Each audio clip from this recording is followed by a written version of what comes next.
to today's lecture on determinants of policy making. So we'll be having a lecture today on determinants on policy making. Yesterday we have read incremental policy. So the determinants of policy making will be able to understand that how the organizational structures like legislative, executive, and judiciary help implement a policy or help execute a policy, or if there are any flaws, how it is checked upon by the other organ of the that has been put up by the constitution is judiciary. So let us understand. Yes. So policy, as we all know, is influenced by the various other factors. So policy is not just the medium. So it is influenced by multiple variables, either from the beginning or either from a notion of making a policy or starting, like how do we come up to this conclusion, or how do we expect the things to be smoothly or hit the, what do we call it, the common people's solutions. So policy is influenced by various factors. So but here we are talking about legislature, executive, and judiciary. So we'll be talking about the arms of policies, where for policy is drafted, policy is executed, and policy is looked into if there are any flaws. Okay, so legislature and institutions within it have become part and parcel of policy making. See, what does legislature do? You all know it, right? Legislature uh, makes policy. Okay, it drafts the bill. It comes up with a bill, puts that bill in the parliament or any assembly for a debate. Then they'll look into the pros and cons, and they'll take the debate and discussions or suggestions by the fellow parliamentarians or the fellow members, elected representatives. So overall, by this, then policy is executed, or bill is passed. So then bill, after the bill is passed, now it becomes the headache of executive to look into whether the bill could be passed properly or not.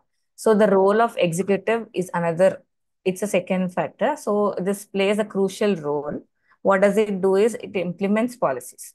So it implements policies, and basically we are talking about government. So we'll be talking about from Indian perspective. So Indian perspective, the power is divided into three separation. So this separation is basically inspired by the Montesquieu's theory of separation of powers, where there are three organs that help the country run. So this is legislative, executive, and judiciary. So the judicial legislature is the main important arm.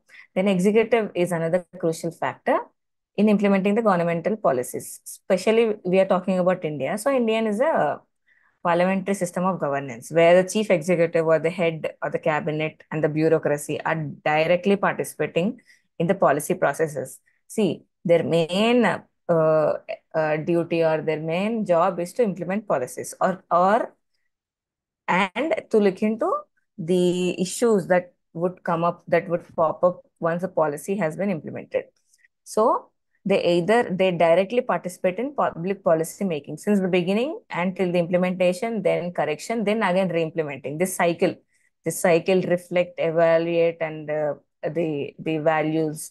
So this cycle happens in the executive arm. Then judiciary plays a vital role. How does it plays a vital role? Suppose if judiciary thinks that the supposed to be issue that the issue which is supposed to be looked up by the legislature, making a bill on it or drafting a policy on it, if it is unlooked, and if judiciary thinks that it is the need or most crucial which could change the society or address the citizens have their fundamental rights flow smoothly, then judiciary can extend its arm and ask the legislature to draft a bill regarding the issue that judiciary pops up with. So it also acts as a policy maker. It is also a part of policy. So the next is about, we'll talk in detail about legislature. So legislature is a first arm, and in India, legislature is what? Is Parliament, Rajya Sabha, Lok Sabha. They are all the house, they are all the structure which help uh, draft a policy. So what do you have government for? So the main purpose of governments that we establish are to make policies. In return, these policies could be sufficiently hit for the public welfare, or it help resolve the issues of public interest. So the role of policy legislature in policy making process. So let us understand what is its role. We all know it's the greatest arm, or it's the first arm of the state in functioning or implementing anything. So now let us understand what is its role in policy making. So the policies originate within the legislature after due deliberation on their pros and cons. So what is this line? So what is this line is, if supposedly legislature, what does it do? If it implements any, or if it drafts any bill, first thing, in order to be it to be executed by the executive arm, it has to be passed. So there's a certain procedure for the bill to be implemented in the house. So if you know, it's great. Otherwise, we'll have a detailed discussion. So then, policy on supposedly interest is first made. A bill is drafted. Then that bill is introduced in the house. So then it is put to debate. So the legislature can accept the debates, or can deny the debates, or can act, or can look into the suggestions that has been given by the various elected representatives, or it can deny it. So it's at its wish to do it. So eventually, then bill is drafted. Then the pros, positives, and the negatives are looked into. It could be corrected. So most of the bills drafted will undergo little changes with the debates from the fellow parliamentarians. So the legislature also has a power to review the policies that will be implemented by the executive. So how do we know that the policy has worked? Unless the legislature looks into it, that if the issue has been sorted or not, then there's no other arm that could look into it, right? The executive agenda is only to implement the bill that has been drafted, passed by the legislature after a detailed debate discussion. But the executive arm, but the legislature has also this extra power to reevaluate it. What does it do? It reevaluates, it looks into the variables, it corrects. So if there are the process that it chose, or the variables that it chose are not working, then it will come up with a new ideas, new strategies, then re-implement it. So that is what re-evaluating, right? So it can re-evaluate its own policy that's been passed by it, and also check to the arbitrary use of power by the executive.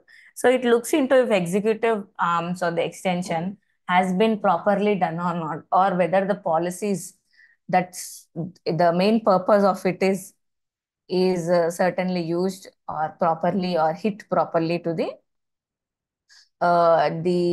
attention of the community, or the bracket that they wanted to hit the community in.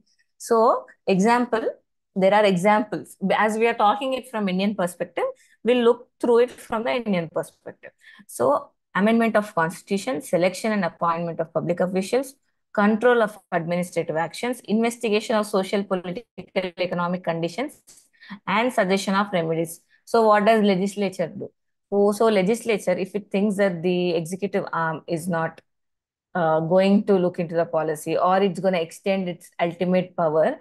So here the appointment and selection of public officials is done by the legislature itself.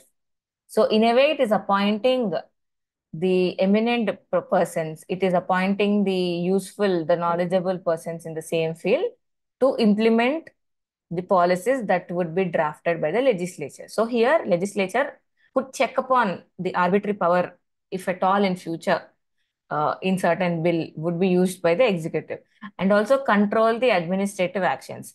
As it appoints the public officials, it looks into the administrative actions done by this public official. So in a way, it is also controlling if the public official has been corrupt, or using, or going extravaganza, or this what do we call it, not properly delivering his duties. So it can remove the public official. So it, in a way, it controls the administrative actions. And also it can investigate. See, it can re-evaluate its own policy. So it can investigate social, political, and economic conditions, and reevaluate the policy, again implement it. So legislature is an first main arm in the Indian structure. So this looks into or does this checks and balances on the executive. Then, then policy decision are an expression of communities' views on domestic and international matters. So how do we know these are communities' views? Because legislature is installed by the public through their vote, through the democratic institutions. You vote and you elect your MPs, MLAs, then install them in the parliament and the assemblies to draft a bill that would be addressing the common issues.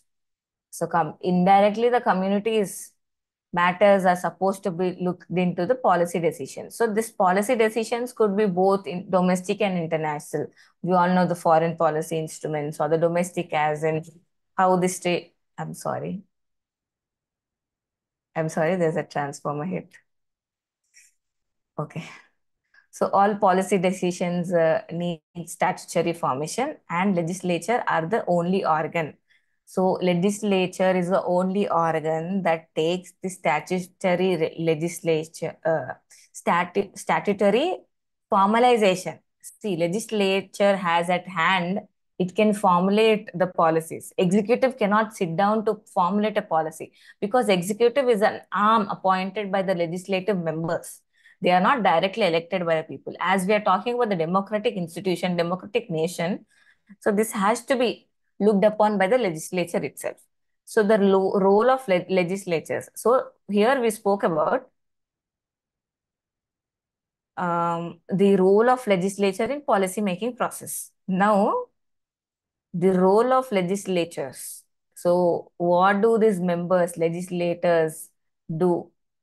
So the legislators who have been nominated both indirectly or directly by elected and other members, these legislators have the duty of holding executive accountable. So the main duty of so the main duty of this elected representative is to do what? To look into whether the policies have been properly implemented by the executive or not. That is their main duty. If you look into, see, the elections are near, so let us brush up little knowledge. So why are we electing? Why are we going to vote for the MP elections? Like, what is their purpose? So their purpose is duty of upholding executive accountable to the policies formulated by them. So first step, they'll formulate a policy in the community's interest, then they'll uphold the executive responsible in formulating a policy. So that is the main role of legislature. So if you are forgetting the main role of legislators, then this is what they're supposed to be doing. Legislators means MPs, MLAs, the democratically elected members. So the legislators have the duty of upholding executive accountable, and the policies they formulated, okay, the policies they formulated are implemented rightly or not. That is a whole and sole duty of legislators. So they act as a link between governing and the governed. Governed are who? The citizens. Governing is what? Executive arm. So they act in between the executive arm and the common people. So between the governing and the governed, they both state assemblies and national legislature have a say in amending the constitution. So constitution could be amended only if one two-third of the voting present, or it has to be introduced the first two-third of the voting members present and voting. So where if this has to be constitution has to be amended, then it looks into the approval of both the MPs and the state assemblies, the MLAs. So certain parts of the constitutions may be amended unilaterally, but with certain other specific of the constitution are to be amended, must to be amended by this only central governments. So they need the majority present and voting, two-third of majority present and voting, and also support from majority legislators. So it has to be ratified by the majority state legislations, and also if centrally present MLAs, sorry, MPs, they have to be two-third present and voting in order to amend anything that's been related to the constitution. So now let us talk about role of parliamentary committees. This is the most ignored topic. If we are talking about if we are talking about policy implementation, so what is parliamentary committee? So basically, the ignored role of parliamentary committees or the ignored role of speaker is most unseen, and this would make any citizen not certainly understand what the constitution laws mean. So if you're someone, you're a citizen, true citizen, upholding one the your patriotic sentiments, you must know the functions of the office of the speaker. Okay.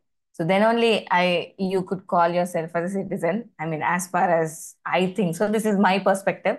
So you could check for yourself uh, that you are a true citizen or not by looking at if you know the powers of the speaker, office of the speaker. Then what happens in role of parliamentary committees? What do they do? Who are they actually? Like, what do they constitute of? Those parliamentary committees are appointed by the speaker because he's the head of the house. So, through elected, this could be elected or nominated by the speaker himself. And these committees work under and report to speaker only because he looks into the affairs of the parliament, right? And parliamentary committees, it's in the name itself. These committees look into the parliamentary affairs. So the speaker directly nominates or elects them as per the committee's draft rules that has been implemented in the constitution. So there are two types of committees, standing committee and ad hoc committee. So standing committees and ad hoc committees. So some are permanent, some are temporary. They are just made for certain issues, or their term is like 3 years, or their term is like 1 year. It depends on that. So they look into what? They look into policy matters.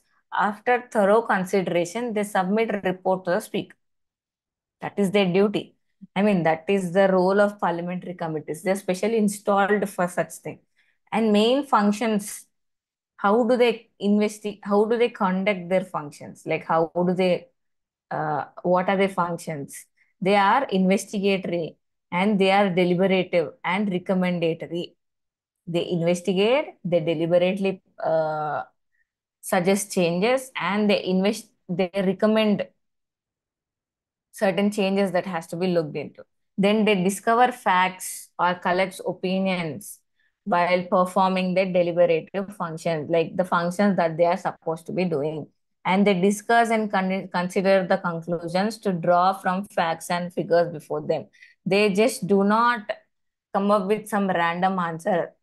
Okay, this paragraph meant to say they do not come up with some random answer. Their whole duty is to look into and investigate and draw conclusion, uh, and consider facts and figures. I hope Hyderabad rains have not disrupted anything. Yes, so it is in discharging their functions either through rules or thorough resolutions of the House. The same powers which belong to the House in performing their functions apply to the committees. So, if a parliamentary committee is headed in the Lok Sabha, then the rules and regulations of the Lok Sabha are applicable to the parliamentary committee that has been formed with the head of Lok Sabha.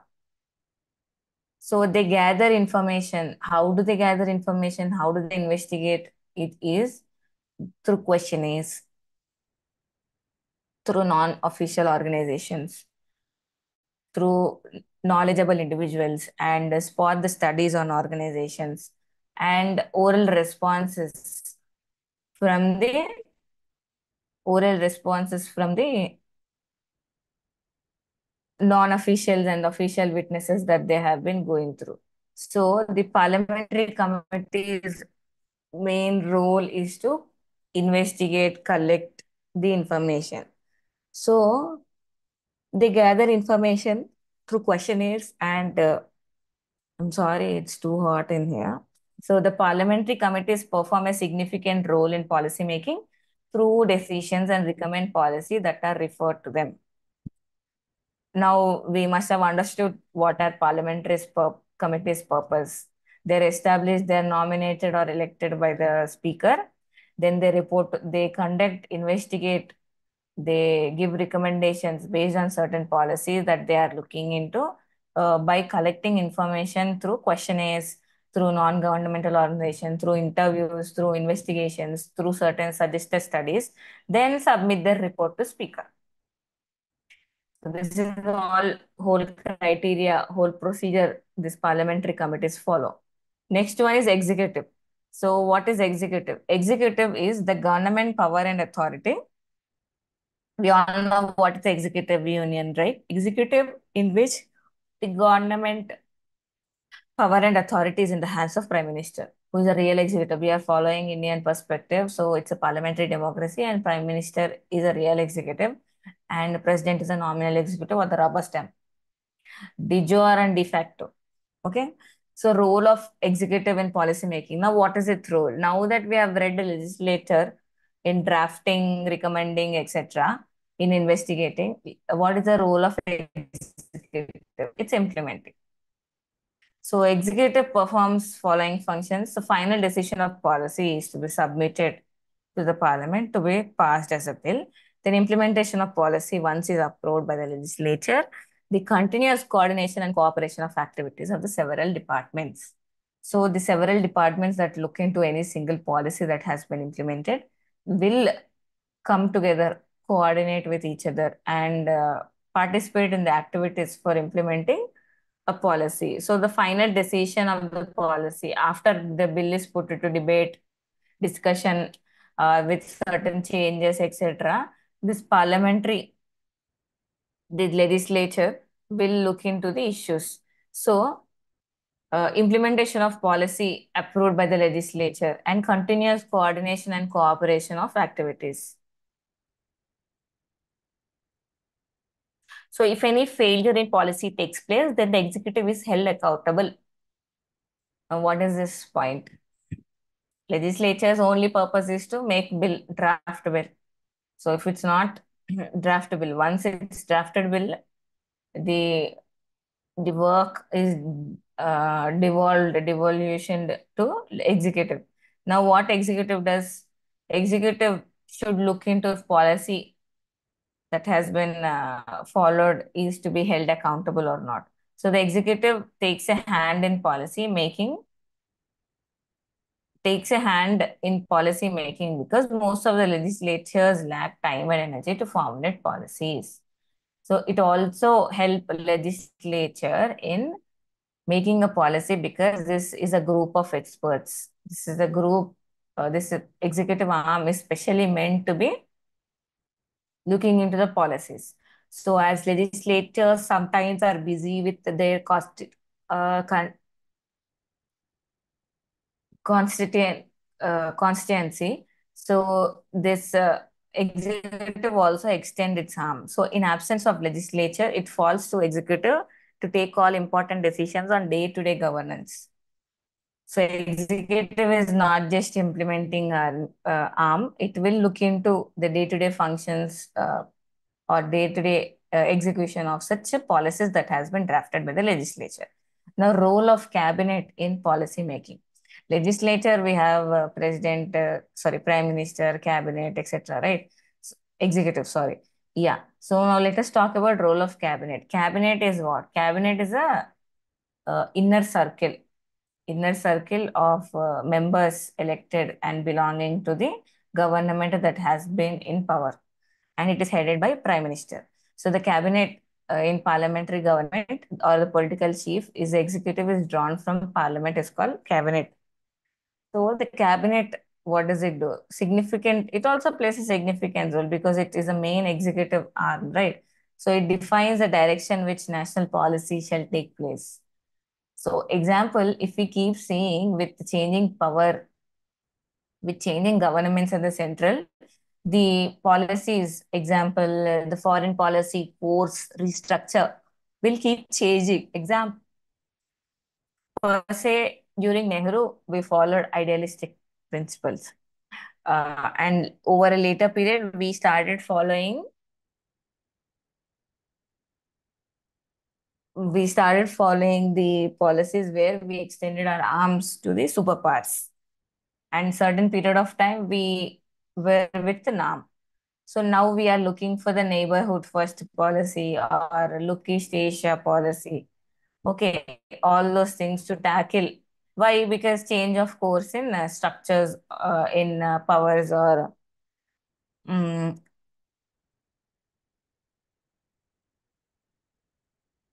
superpowers or rise of multinational multipolar world. So the cabinet plays a main role in policy making, and it defines direction which national policy shall take and decide. So what does it do? It is also responsible for the finances of the state. As cabinet initiates and decides public policy, so concerning every sphere of government activity. So the cabinet, the closer circle, it will look into and initiate the policy that has to be implemented. So this way, it engages the every arm, or it engages the government's every agenda that has to be followed for that certain particular elected year. So this executive main arm is bureaucracy. There's no the who are these public officials that has been appointed are the bureaucrats. So bureaucracy is what connects the government and the governing and the is what connects the legislatures and the policy implementers. So in bureaucracy, activities based on specialization are assigned to specific position. So now here the structural, or here the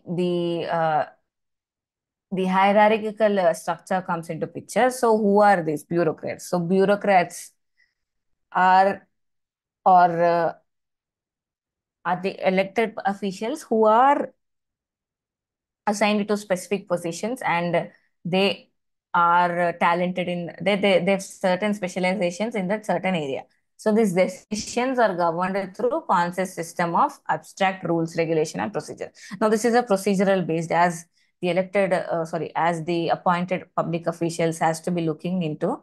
They are they follow rules, regulations, and procedures in order to properly implement the policy. So the bureaucracy has been supporting the chief executive in policy making from times of monarchy. So bureaucracy has been a helping arm since the times of monarchy and to till date. So what does it do? It supports the chief executive in policy execution.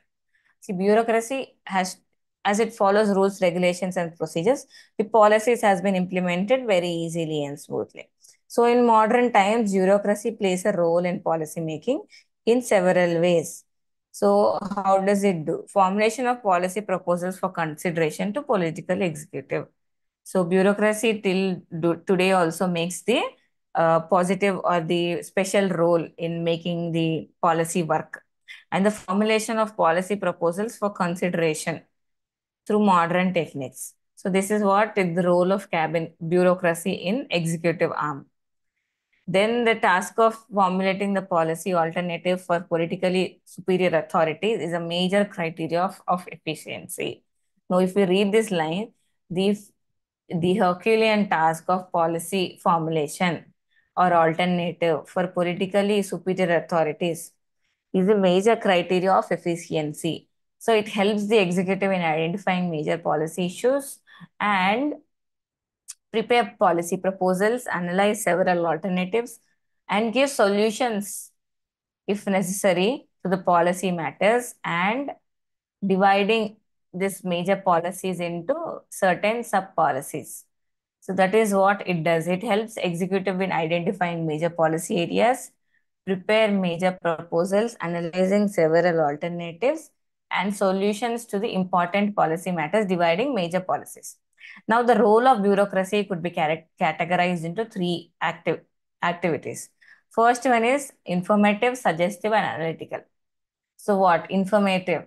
It it gives information or collects information, suggests the recommendation, and analytical looks into if the things have been implemented or not. So now what is informative activity? It is to gather and provide the relevant information or data for substantiating the government policy proposals. So this is its the informative activity of the bureaucracy is to gather the information and provide any information that is collected relevant to the policy that it is working on and to substantiate it to the working of the government's policy proposals. The next one would be suggestive. So the suggestive role of bureaucracy is related to submission of any alternative suggestion. Suggestion is basically what like you are recommending. Why? Because the course of taken is not working. It's not up to the mark. So that is why the bureaucracy can suggest the alternative to the policies and give if there's any problem exists for the political executive, then it helps political executive like what? So bureaucracy helps the executive arm in help identifying the issues.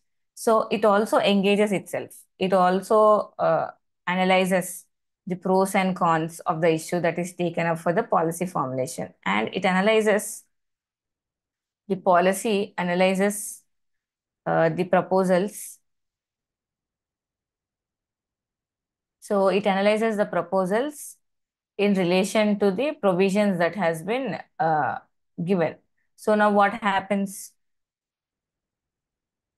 The analyzed policy proposals in relation to the provisions of constitution, the laws framed through parliament and other existing rules and regulations. So that is what policy analyzes. The full-time occupants and the professionals characterized by permanence of tenure. So you all know who are bureaucrats like DMOs, ADMOs, additional district magistrates, then the various categories or revenue officers, etc., who help implement the policies. So these are the permanent members as their position does not depend on the government or the central. So they are not responsible to the authority of whatever the government or the central. Their own agenda, their own duty is to um, suggest, initiate, and execute the policies in spite of the government at power. Okay, so they analyze policy proposals in relation to provisions of constitution, the laws framed through the parliament, and other existing rules and regulation. So they are full-time occupants. So their salary is not dependent or their position is not dependent at the wish and will of the legislators, elected representatives. So this in a way helps them maintain the impartial behavior. And also the act as major source of communication between government and politicians. So politicians' main issue is if their policy has been implemented or not. And the government, the executive arm, it maintains that balance or it maintains that communicative line between the government and politicians. Now, judiciary, the third important arm is judiciary. So, what is judiciary? Judiciary main function is to explain the existing provision of law and apply it to the appropriate cases. Judiciary, we all know what does judiciary do. It's an arm where if certain citizens think that their fundamental rights are violated or the policies are not implemented, they can go to the judiciary and put a petition. Then judiciary can look into such issues. So the main function of judiciary is to explain the existing provision of law and apply it to appropriate cases. So judiciary and policy making process. So what is the role of judiciary in policy making process? It is substantive and procedural aspects of judicial policies. So first, the power of judiciary is to interpret the parliamentary laws. Why? What is the purpose for judiciary to interpret the parliamentary laws? To check if they are in line with the constitution or not, because it is the upholder of the constitution. It is the watchdog of the constitution. It has to look into if the policy that has been made in line with the constitution or not. So, and also courts provide meaning if there's no law, if there's no word that's been properly defined in the law. Usually the laws or the policies that has been made, they don't define certain words, especially to create this dilemma or the bracket. So this in a way will make the policy makers a little open space where they are at free, they are at, this is called judicial fiction. Okay, this is called judicial fiction, where they are at free concept area to understand that they can go through issues. So this fiction creates the policymakers or the members to analyze that there's a scope for them to do things that has been viable to their benefits or anything. So this fiction usually been left in every policy that we go through. So so this fiction concept, if we talk about defections, so defections are what? Like Schedule 10. So when the law was made, there has been a lot of scope of this fiction created in the law, because initially when it was put for debate, as it got majority, the Congress got majority, it had this issue, it had this upper hand to implement any laws. So this later part, when there's been an thing by this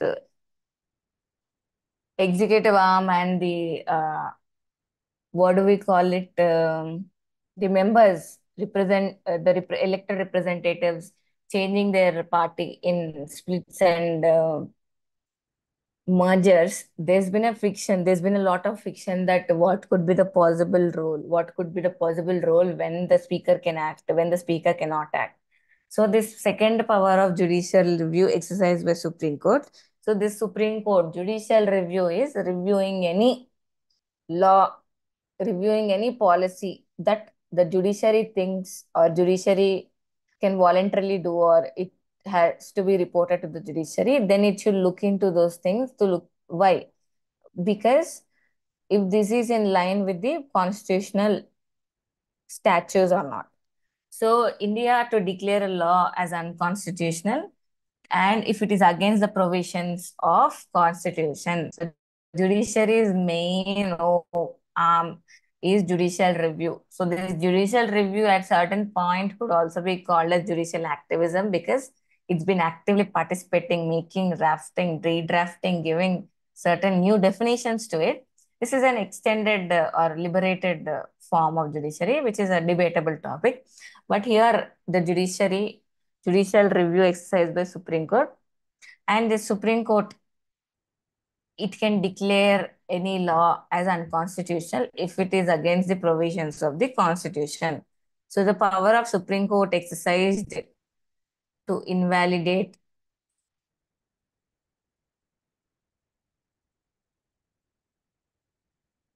So thirdly, the power of Supreme Court exercised to invalidate the ability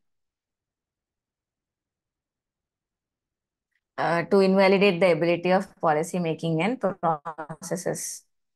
So the judiciary can intervene when it finds that the government either frame the rules in wrong method or implementation has been malicious. So on that purpose, it can uh, reevaluate, it can look into a policy, it can, what do we call, it uses its power of judicial review. So judiciary, if it thinks that government frame the rules or methods of implementation in a wrong method, or they have misused their constitutional laws, so they can implement this faulty or malicious attempts. So judiciary also reviews and evaluates the performance of executive pertaining to the policies. So they also look into if the policy that's been implemented has been going accordingly or particularly as per the need or not. So if even if the policy implementation is going or denying some citizens of their right, then judiciary is at uh, power to condemn that act and cancel it and call it an ultra vires. And it sends the observers to witness the evaluation proceedings. So it can also do that. So judiciary is the second. Another important power is it can send the observers or policy onlookers to evaluate the proceedings that has been going on in a policy implementation. So it can order. So these are all called judicial courts, where a certain uh, certain eminent person or to the level of judge has been appointed, and this quasi-judicial institutions will act as a court and focus on the policies that has been going on. And if judiciary thinks that there are no certain laws or policies that the government has, then it can install or it can come up with certain guidelines. So most important one is Vishaka guidelines. So Vishaka guidelines is what? Vishaka guidelines is sexual harassment of women at workplace. So there are no policies, there are no laws that addresses this uh, workplace harassment. So judiciary with the Vishaka lines came up with certain rules and regulations. So until the government makes any law on it, they have to follow this Vishaka guidelines as a basis for uh, the work harassment, the harassment at the workplace. So if judiciary thinks that there is no law to the certain issue, it can, for the meanwhile, if until the government makes a policy, it can do this. So this is an example, Vishaka guidelines. Then court reacts very seriously if there is any negligence on part of government for not formulating a policy or not implementing a policy. If it can act, it can ask the government to make policy. It can order the timeline, certain timeline you have to make these policies. Or if still the government is not looking into it, it can come up with the guidelines, and the government and everybody shall follow because it's a court decree and they have to follow it. It looks into the, it's a judicial review or as an upholder of the constitution, that under that power it makes that laws. So judiciary as a policy maker, it can initiate, it's an initiator, it can initiate a policy. Example, Vishaga guidelines, there was no policy, so with some guidelines it came up and it made the government initiate a policy. So judges not only interpret law but also make laws in certain occasions when when they see that there is no existing law, there is no existing policy to look into those issues, it can interpret the law or make suggestions or make those policies. And judges legislate to fill up the cases of omission. So it judges the legislate to fill up the cases of omission to looking into and making a policy where there is no existing one. So judges also create a law for particular case. We've read it in determining the exact meaning of the law, expanding in details, applying the general principles of justice and morality. So on the basis of justice and morality, it comes up with certain guidelines which has to be followed until there exists any law or if the law that's been made is against the constitution. So the Indian Supreme Court has possibly positively intervened in many policies and set guidelines for their effective formulation and execution. We all know the court extending arms or its judicial power, which over a period they call it judicial activism, like over implementation or over, or this is what we called crossing of line and making policies. This is against the democratic values some install. But judiciary's function is to judicial review, not actively participate in the judicial activity. So it interferes in public policies and it is done through civil suits. So through what? To writ petitions. So it has this writ powers, Article 32 Supreme Court, 226 High Court of the Constitution provides the judiciary the power of issuing writs. So it can ask the government to look into the proper procedures that has to be looked into. Then basically there are five types of writs. You must be knowing all these writs. Habeas corpus, mandamus, prohibition, certiorari, and quo warranto. By issuing this writ, judiciary protects the individual rights involved in implementation or policy. So it can command, it can ask for the body of, it can prohibit, it can co, uh, with the co-status, I think that's the word, and it can make own policies or ask or to present by the body. So it has such laws. So with this writ making power, it can effectively help the formulating and executing any policy. So next one, through a procedure of pill, you all know pill, public interest litigation. So it is a process where a concerned citizen can bring the cases on behalf of like the one who has been ignored, one who has been distressed, or one who's been undergoing. So with before the court, I need not be the sole sufferer, but on behalf of certain citizens that has been denied any rules, I can come up with this pill, public interest litigation, and bring the issue to the court. So these issues of public concern could be brought to the judiciary without following prescribed judicial procedures like charging court fees or charge sheet or opening up a case like that. So has to be argued directly. As this is issued in public interest. So this is the main separate special procedure.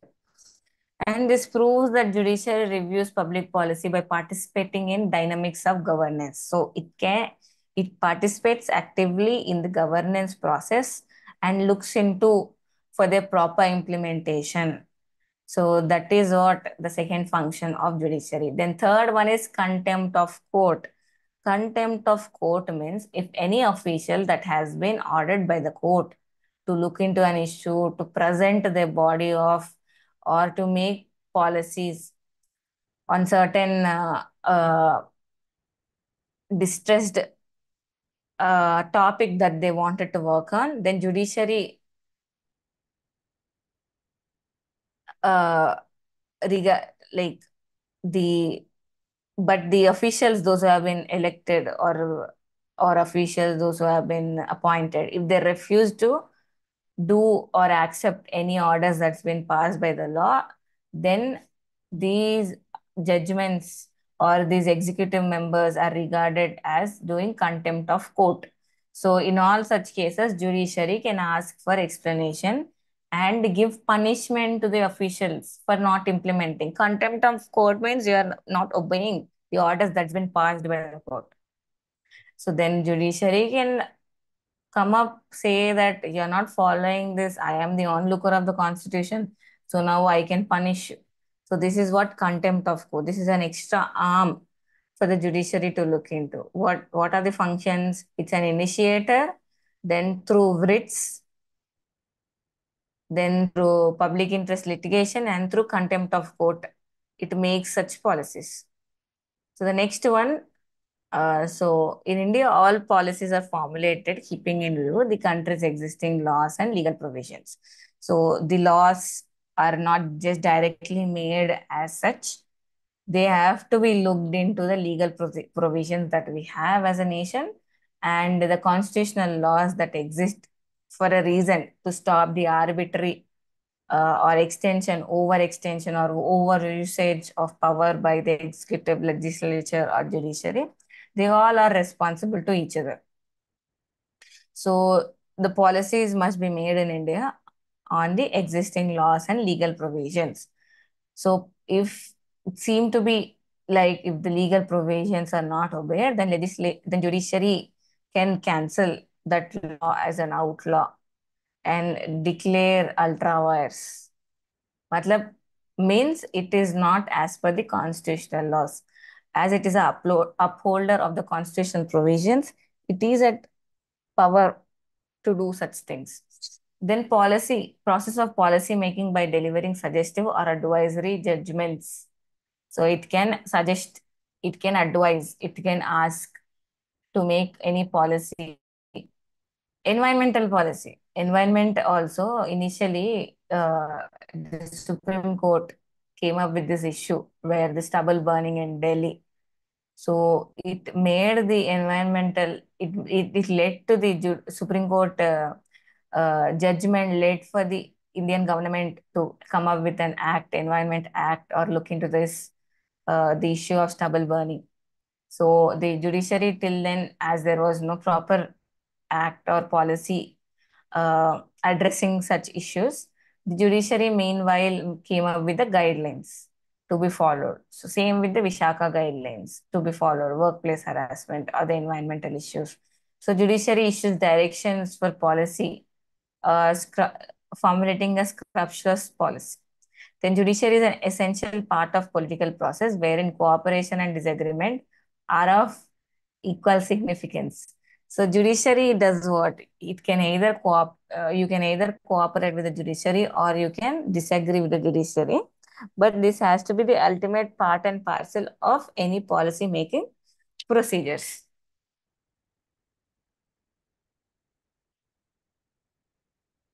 So if we look at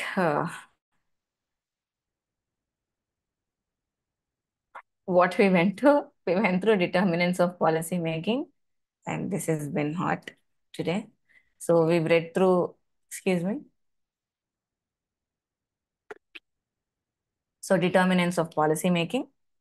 What are these determinants of policy making? The three main determinants are legislature, executive, and um, judiciary. So we've thoroughly discussed how policy is implemented. What are the uh, powers of legislator? What are the powers of executive? So like that, we have analyzed and became part and parcel of the issues.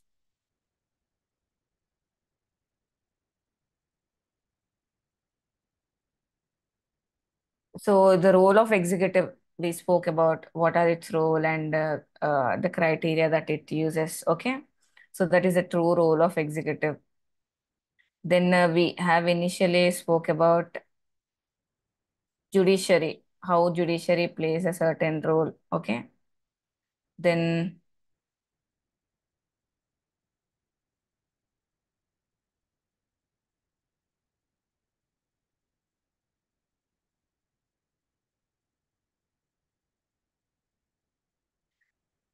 okay. So then role of executive, role of legislature, and role of judiciary. We went in details. What are their particular roles? So legislature is Lok Sabha, Rajya Sabha. Then their role in policy making process. Then what are the attempts that have been put through the policy making process, and the role of legislators. What are the role of legislators, and how do they play as a link between the governing and the governed? Then we spoke about role of parliamentary committees and types of parliamentary committees. How are they elected by the speaker or nominated by the speaker? And how do they uh, investigate, deliberate, and recommend the functions, recommend policies, and submit a report to speaker? And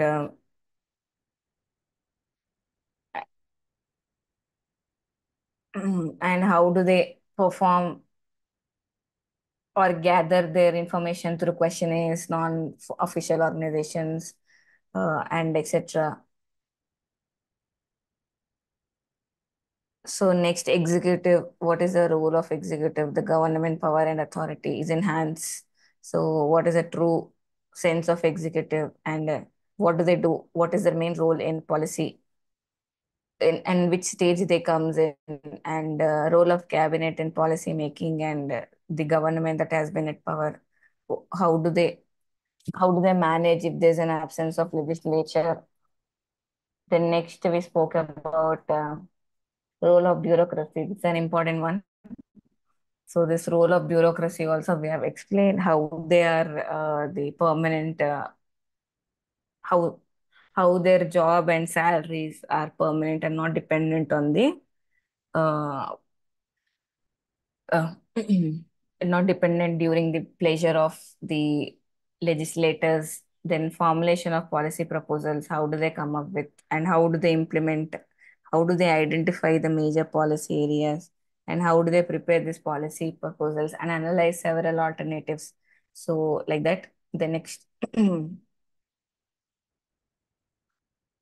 judiciary, how it has been an extending arm and extra third organ, the most important organ to keep at checks and balances. But also, in lieu of judicial review, it has been doing a judicial activism also, that has been a great debate all over. Then power of Supreme Court and how does it forms a policy initiator, and through what instruments that it makes policies like writs, public interest litigation, and contempt of court. So, yeah, this is what we've read, and I hope you understood, and I hope you're all okay with it.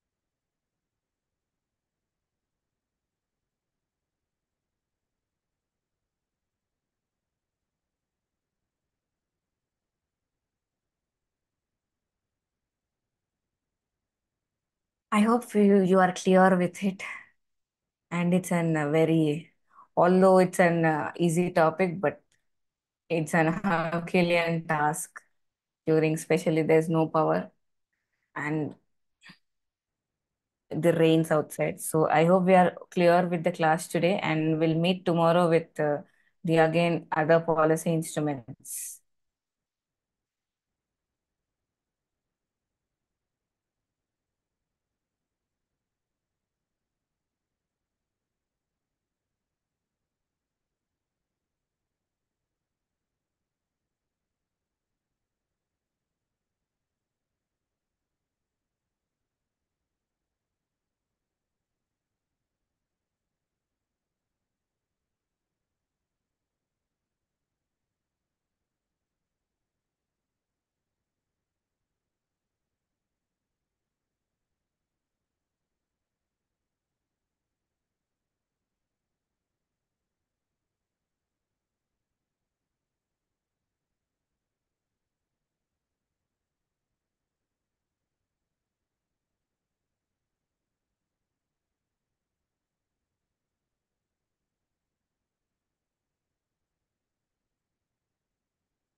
I hope you're all clear with it, and hopefully we can end class.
So yeah, I'm ending the class.